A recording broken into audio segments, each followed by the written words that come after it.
Rain poured down in torrents as the wind howled through the trees. Eliza sat huddled by the small fireplace in the cabin she'd built on the edge of the forest. The fire crackled, sending small sparks up the chimney, but the warmth couldn't chase away the chill in her bones. Her fingers, curled around a steaming mug of tea, trembled ever so slightly as the weight of the storm outside pressed against the fragile walls of her refuge. She had left everything behind for this. A life she had once shared with him, a life filled with secrets, lies, and betrayal. The affair had been a slow unraveling of trust, of shared moments twisted into lies. But it wasn't just about the affair. It was the loneliness that had driven her to this point, the emptiness that had consumed her heart long before she had met the man who would change everything. Her husband, David, had never been the same after their move to the countryside. The distance between them had grown wider with every passing year. He'd become distant, often gone for days on business trips, leaving Eliza to her thoughts.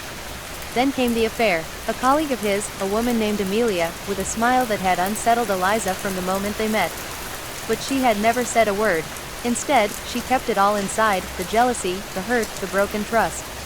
And one day, when she couldn't stand the silence any longer, she walked away. Now, here she was, in a cabin deep in the woods, far away from the life she once knew. Eliza's only companion was her cat, a fiery-eyed ginger named Rufus, who padded softly across the wooden floor with an air of calm. He jumped onto her lap, curling up as if to comfort her, but there was no comfort to be found tonight. The storm outside was getting worse. The wind shook the walls, and rain lashed against the windows. It felt like the world was closing in, suffocating her. And yet, there was something oddly serene about the isolation. As the storm raged on, Eliza let her mind wander back to the time before everything fell apart. The night they met, their first kiss, the way they had talked about forever, how he promised her the world. But the world had turned cold, and it was raining again, just like the night she had walked away. It was well past midnight when the knock came. The storm had been relentless, the wind now howling with such force that it sounded like something more than just a tempest, it sounded like a warning. Eliza sat frozen, staring at the door. The knock was soft but insistent, a sharp contrast to the chaos outside. Rufus stirred in her lap, his fur bristling. There was a sudden, inexplicable feeling of dread that gnawed at her insides. Who could be out there in this storm? She didn't want to answer, but the knock came again, louder this time. Slowly, she stood, her legs shaky as she moved towards the door. She wasn't sure why she felt compelled to open it, perhaps it was the loneliness, or perhaps a strange curiosity. When she finally opened it, her breath caught in her throat. Standing there, drenched from head to toe, was a woman. She looked like she had been lost in the storm for hours, her clothes soaked through, her hair clinging to her face. But what struck Eliza most was the woman's eyes, deep, dark eyes that seemed to pierce right through her, as though she knew everything. "I'm sorry to bother you," the woman said, her voice barely audible above the howling wind. "But I've been caught in the storm. Could I come in for just a moment?" Eliza hesitated. There was something unnerving about this stranger, something she couldn't put her finger on. But she stepped aside, allowing the woman to enter. The air in the cabin seemed to grow colder as she shut the door behind her. "Thank you," the woman said softly, her voice now warmer. She smiled, but it didn't quite reach her eyes. "My name is Amelia." Eliza's stomach tightened at the mention of the name. Amelia, the woman who had betrayed her, who had torn apart everything she had once held dear. The very woman who had stolen her husband. The silence between them was thick and oppressive as Eliza offered the woman a towel. Amelia took it gratefully, but Eliza couldn't tear her eyes away from her. Something was off. The air around them seemed heavy, as though it carried the weight of all the unspoken words. "I didn't expect anyone to be out here," Eliza said, her voice barely above a whisper. "This cabin is remote." Amelia smiled again, but this time, it seemed almost predatory. "I know. I've been following you. I've been watching you for a long time." Eliza's heart skipped a beat.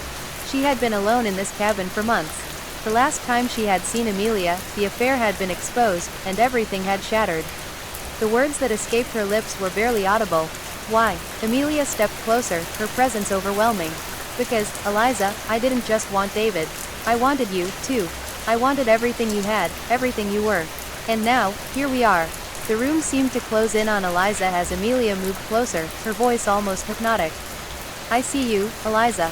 I see your hurt. I know the secrets you keep from everyone, even yourself." Amelia's words sank in, and suddenly, Eliza felt exposed. It was as though Amelia knew everything about her, the doubts, the regrets, the anger that still simmered beneath the surface. She had been living with that anger for so long, it had become a part of her, a part she couldn't shake.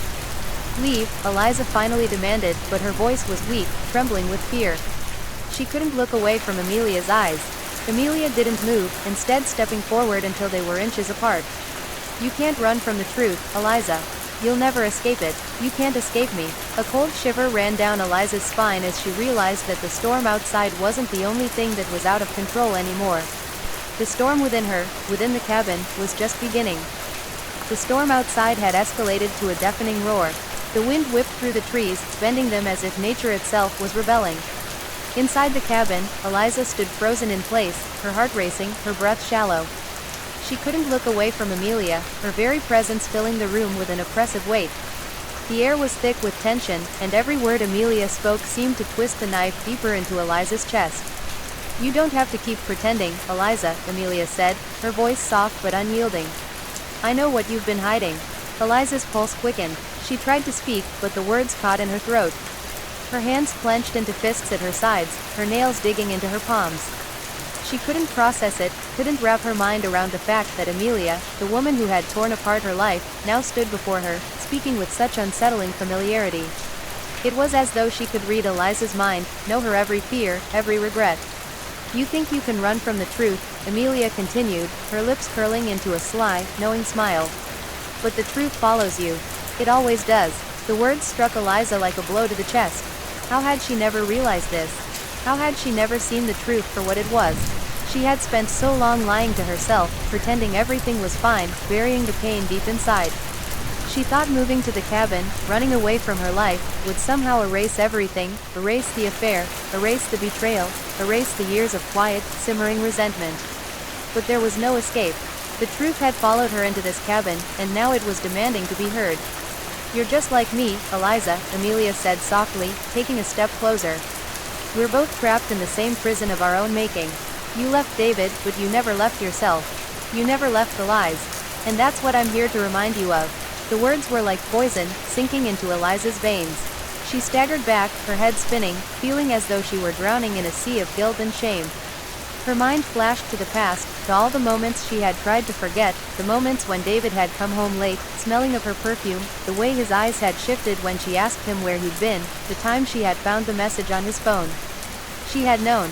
She had always known. But instead of confronting him, she had buried it, letting the silence grow between them, letting the space between their hearts widen until there was nothing left but a hollow shell of their marriage.